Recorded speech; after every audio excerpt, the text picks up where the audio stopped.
Hi guys and welcome to Just Basics. In today's video is another unboxing ng pan and tilt security camera for your home, pero this time naman is dual cam siya.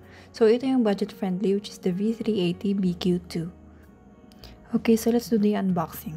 Sa pagbukas ay ang charger and cable or the power supply niya, then some screws at mounting plate, then sa loob ay yung camera na mismo.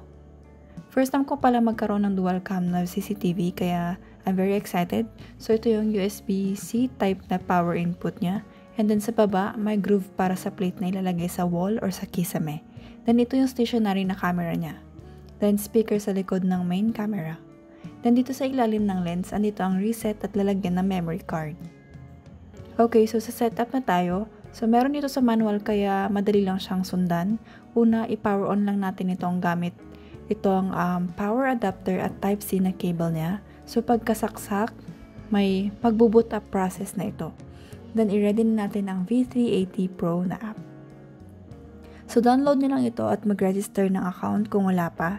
And then pag ready na yung application, click lang natin yung plus icon sa taas. Then add camera.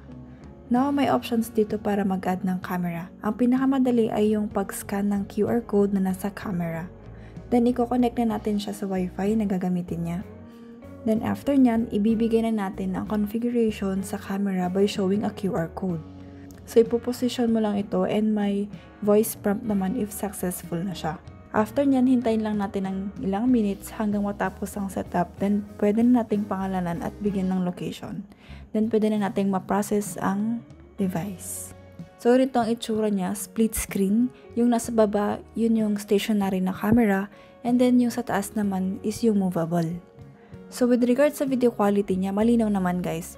At ito yung daylight capture niya. So, ang ginawa ko pala nung una, so pinatong ko lang siya sa bintana para yung stationary camera nakaset siya sa loob ng bahay. And then, yung movable naman is nakaset siya sa labas. Then, ito naman yung night capture niya, pure night vision. At ito naman kapag naka-on yung ilaw niya, which is para colored pa rin siya. Alright, so that's it. So yun ang ating quick video para sa ating V380 na BQ2. So far sa ilang araw na gamit ko, okay naman siya guys. We'll also upload a full review soon and comparison din sa ating unang V380 na CCTV camera na up to now is working fine siya. So that's almost 1 year and 3 months na siya guys.